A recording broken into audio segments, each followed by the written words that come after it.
धान्य व कडधान्य यांचा वापर करून सदाबाजार पेठ जुन्नर येथील कालिका माता मंदिरात श्रुती अशोक परदेशी राहणार सदाबाजार पेठ हिने प्रभू श्री रामचंद्र यांची धान्य व कडधान्य वापरून सुबक रांगोळी काढली आहे। होय, धान्य आणि कडधान्य यांचा वापर करून त्यामध्ये तिने तांदूळ, मटकी, हिरवे मूग, भाजकी डाळ, चना डाळ, उडीद डाळ, साबुदाणा, मीठ, काळेवाल, सब्जा, मोहरीची डाळ इत्यादींचा वापर करून तब्बल 12 ते 14 तासांच्या अथक परिश्रमानंतर श्रुतीने ही रांगोळी साकारली आहे। कालिका माता मंदिराचा वर्धापन दिन आणि रामनवमीचे औचित्य साधून ही रांगोळी काढण्यात आली।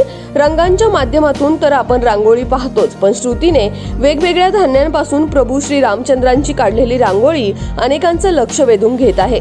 ही कलाकृती वेगळ्या पद्धतीने साकारत मिळालेल्या यशाने श्रुतीला खूप अभिमान वाटतोय आणि तिच्या या कलेचे अनेक जण कौतुक देखील करत आहेत। याच बातमीचा आढावा घेतलाय आमचे निवासी संपादक पवन गाडेकर यांनी। पाहुयात। आपण आलेलो आहोत कालिका माता मंदिर या मंदिरामध्ये आपण आलेलो आहोत। या मंदिराचा वर्धापन दिन आहे। आज या ठिकाणी मूर्तीची प्राणप्रतिष्ठापना झाली होती।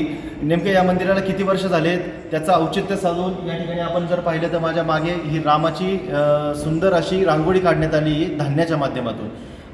ती याबाबत सगळी माहिती देण्यासाठी कशा पद्धतीने हे औचित्य साधलं गेलं आणि या देवीच्या वर्धापन दिनानिमित्त कसे कार्यक्रम असतात, काय असतात हे सगळं सांगण्यासाठी माझ्यासोबत आता संतोष शेठ रासने हे माझ्यासोबत आहेत, जे की आता लायन्स क्लबचे यावर्षीचे अध्यक्ष देखील आहेत। तर या कालिका माता मंदिराचे ट्रस्टी संतोष रासने माझ्यासोबत आहेत। आपण त्यांच्याकडनं जाणून घेऊयात।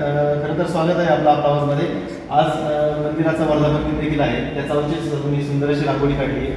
काय सांगाल आपण, कशा पण स्वतःचं कौतुक करा? खरं तर आज दुहेरी योग आहे। सगळ्यांना रामनवमीच्या शुभेच्छा देत असताना कालिका देवी संस्थांमार्फत दरवर्षी देवीचा वाढदिवस चैत्र शुद्ध नवमीला आम्ही साजरा करत असतो। हा साजरा करत असताना विविध धार्मिक कार्यक्रम होत असतात। यावर्षी आता रात्री 10 ते 12 वाजेपर्यंत धामणकिनी येथील भजनी मंडळाचा कार्यक्रम होणार आहे।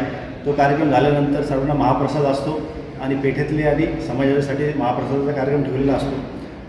मंदिर तर फार जुनं आहे, म्हणजे मलाही सांगता येणार नाही। 90 ते 95 वर्षापूर्वी जुनी ही मूर्त आहे आणि याचा वाढदिवस नेमका चैत्र शुद्ध नवमीला येत असतो। त्याचं औचित्य साधून आमची कार्यकर्ते म्हणजे आमच्या पेठेतली सदाबाजार श्रुती परदेशी हिने तर खरं खूप छान रांगोळी काढली, अतिशय मेहनत घेतली। तिने जवळजवळ 13 ते 14 तास या रांगोळीसाठी प्रचंड मेहनत घेतली आणि अतिशय सुंदर अशी रांगोळी तिने काढली। खरं तर आपण दाखवलं तर त्याचे जे दागिने बघाल, त्याच्यातले डोळ्याची नजर बघाल, अतिशय सुंदर आणि सुबक अशी आपण तिने साकारली। खरंच तिचं कौतुक करावं तेवढं थोडं आहे। आणि ही रांगोळी देवस्थानतर्फे 5 दिवस आम्ही सर्वांना पाहण्यासाठी ठेवणार आहोत। तरी मी सर्वांना आवाहन करेल की आपण देवीच्या दर्शनात देवीचा आशीर्वाद घ्यायला यावं व ही रांगोळी पाहावी। ही रांगोळी ज्या व्यक्तीने साकारली आहे ती श्रुती परदेशी हिने स्वतः या ठिकाणी ही रांगोळी साकारलेली आहे। आपण आता तिच्याशी चर्चा करणार आहोत। श्रुती, खूप अशी सुंदर रांगोळी तू या ठिकाणी काढलेली आहे। किती या रांगोळीसाठी तुला कष्ट घ्यावे लागले, कशा पद्धतीने तू याचं मॅनेजमेंट केलंस, काय सांग?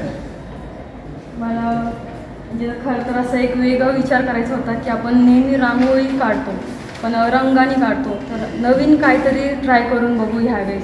म्हणून मी सुचवलं की कडधान्यापासूनही काहीतरी आपण नवीन करू शकतो।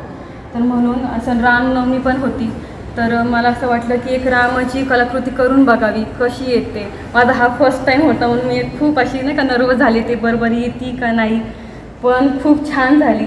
त्यासाठी मला भरपूर कडधान्य पण लागले आणि त्यासाठी मेहनत पण घ्यावी लागली की कारण की स्किनची जी शेड येते त्यासाठी मला 4 प्रकारे तांदूळ भाजावे लागले। एका म्हणजे नाही का लाईटपासून तर डार्कपर्यंत, आणि त्यासाठी परत शेलासाठी मूग, परत डाळ आणि बाहेरचं जे फ्रेम आहे त्याच्यासाठी फक्त तांदूळ कलर केले गेले। अशी वेगवेगळ्या प्रकारे सगळी रांगोळी मी पूर्ण केली। साधारण तुला ह्या सगळ्या गोष्टी करण्यासाठी किती दिवस तयारी करावी लागली, किती धान्य लागलं, काय सांगशील? तसं तर 1-1.5 तासाचीच तयारी होती माझी, कारण की घरात सगळे धान्य अवेलेबल असतातच। फक्त भाजण्यासाठी किंवा कलर करण्यासाठी 1-1.5 तास पुरेपूर पडला मला आणि फक्त काढण्यासाठी 12 ते 13 तास लागले कंटिन्यू। ते पण ही रांगोळी काढायला तू कधी सुरुवात केली होती आणि कधी संपली? मी काल दुपारी 2 वाजता चालू केली होती आणि मध्यरात्रीपर्यंत ती संपली। 2-2:30च्या सुमारास ती संपली। खरं तर आपण पाहिलं तर अतिशय सुंदर अशी कला हिने या ठिकाणी साकारलेली आहे आणि डोळ्याचं पार न फिरेल अशी ही रांगोळी या ठिकाणी आपल्याला पाहायला मिळते आहे. म्हणजे ज्यावेळेस आपण पाहतो तेव्हा विश्वास बसत नाही की खरंच ही धान्यापासून बनवली आहे का. इतकी सुंदर आणि सुबक अशी या ठिकाणी ही रांगोळी काढलेली आहे. खरं तर तुला आपल्या आवाजच्या वतीने देखील तुझं खूप खूप कौतुक. अशीच अजून कला साकारायचा आणि अजून लोकांना तयार कर आणि अजून छान छान रांगोळी तू अशा काढून आपल्या आवाजच्या माध्यमातून आम्हाला प्रेक्षकांना दाखवता येतील अशी नक्कीच तयारी करशील. ह्याच तुला शुभेच्छा. आपल्या सर्वांनाही रामनवमीच्या खरंच खूप मनपूर्वक शुभेच्छा देतो आणि थांबतो. धन्यवाद.